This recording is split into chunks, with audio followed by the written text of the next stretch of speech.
Quand on s'approche du château de Brézé, on aperçoit d'abord une façade Renaissance aux 2 tours jumelles. Sur la cour d'honneur, l'aile centrale Renaissance flanquée de 2 ailes néo-gothiques semble bien classique.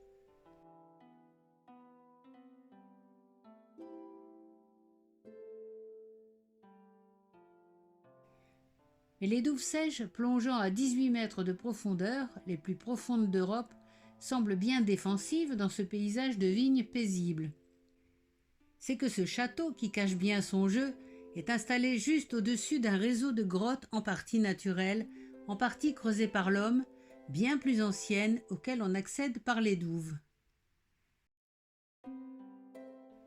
L'existence d'un château à Brézé est attestée dès l'an 1063. Mais il s'agissait sans doute d'un ensemble de constructions légères en surface, utilisées en temps de paix et que l'on abandonnait en cas de danger pour se réfugier dans les caves. Les assaillants ne trouvaient alors que des habitations vides. Cette roche était le premier véritable château de Brézé. Ce souterrain, creusé au XVe siècle, mène au cœur de la roche. Elle est située à 11 mètres sous la cour d'honneur du château actuel. Cette ancienne carrière a été transformée en habitat fortifié et défensif dès le IXe siècle pour protéger les habitants des razzias des Vikings, mais aussi des révoltes, des guerres, des hivers très rigoureux ou des épidémies. Au fond de la galerie, le trou dans la roche est un guide de tir qui permettait de tirer des flèches en droite ligne. On y accédait par 2 entrées, un escalier situé derrière le puits de lumière et un plan incliné pour amener les bêtes.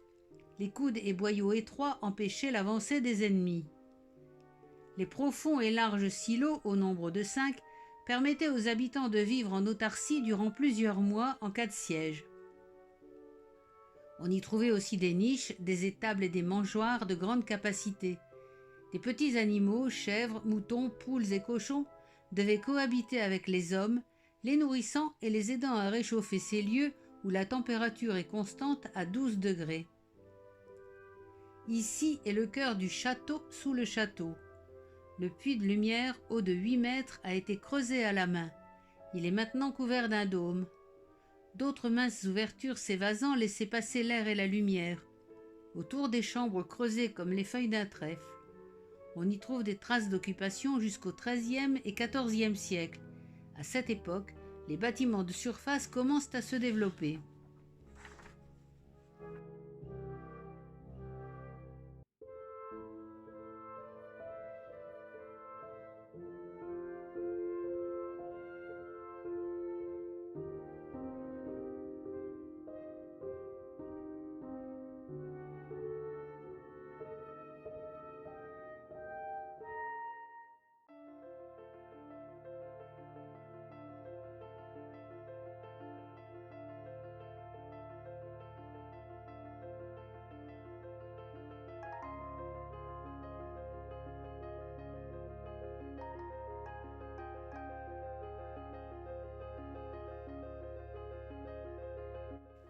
La Grande Galerie date aussi des XVe et XVIe siècles. Elle est construite sur l'ancienne pente médiévale qui amenait les animaux dans la roche.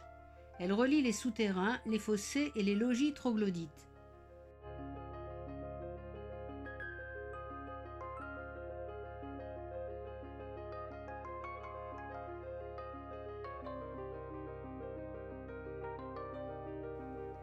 Lors du creusement de la galerie Saint-Vincent, qui relie le pressoir au chai, une maison troglodyte en partie effondrée est apparue. Elle fait partie d'un autre système rocheux, la roche de Bafou, adjacent à la roche de Brézé. Dans cette roche, l'habitat est sensiblement identique, mais on n'y trouve pas de silo. On ne le visite pas plus que le 3e réseau de caves s'étendant sous les vignes et qui est en partie effondré et mal connu.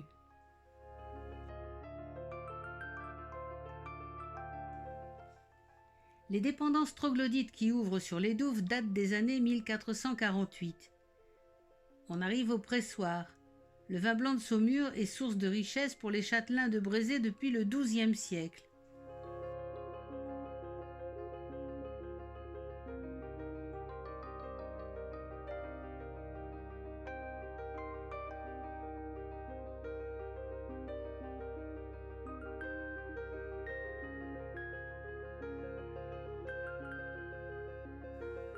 La cuisine boulangerie est équipée de 2 fours à pain et d'un four à sucrerie.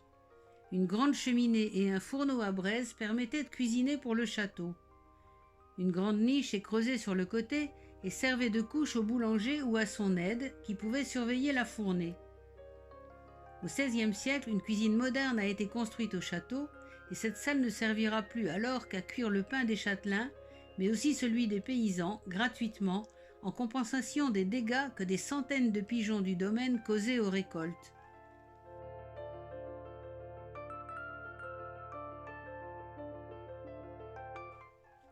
En 1448, le grand maître de la vénerie du roi René, Gilles de Meillé-Brézé, obtient du duc d'Anjou l'autorisation d'agrandir et de fortifier son château et d'y établir une garnison. Commence alors le creusement des douves sur 3 faces de la bâtisse.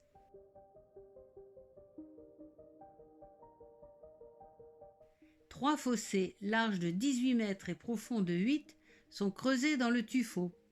Les pierres extraites servent à renforcer les murailles, mais aussi à aménager des caves pour servir de dépendance au château. C'est là qu'on installe la cuisine-boulangerie, une magnanerie, où l'on élèvera des verres à soie, un pressoir et l'écher.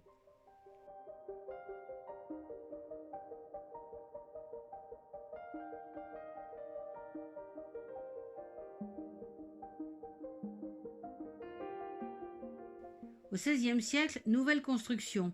On creuse de nouveau les douves pour atteindre 12 mètres de profondeur et on les prolonge sur le côté façade du château jusqu'à une profondeur de 18 mètres. Avec le tuffeau extrait, on poursuit l'agrandissement de la forteresse et on surélève le glacis, la zone vide défensive qui entoure le château. Un chemin de ronde souterrain est creusé dans la paroi sud des fossés. Depuis le fond des douves, il permettra de protéger les celliers situés juste en face.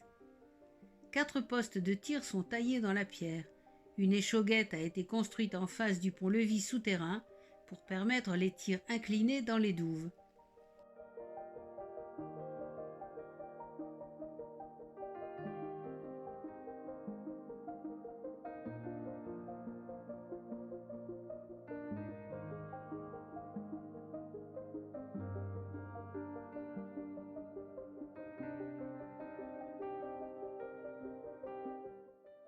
Aujourd'hui, on ne visite qu'environ 1,5 km des souterrains et des douves de Brézé. Les 2 autres roches, celle de Bafou et une troisième sans nom, ne sont pas entièrement dégagées et restent à explorer.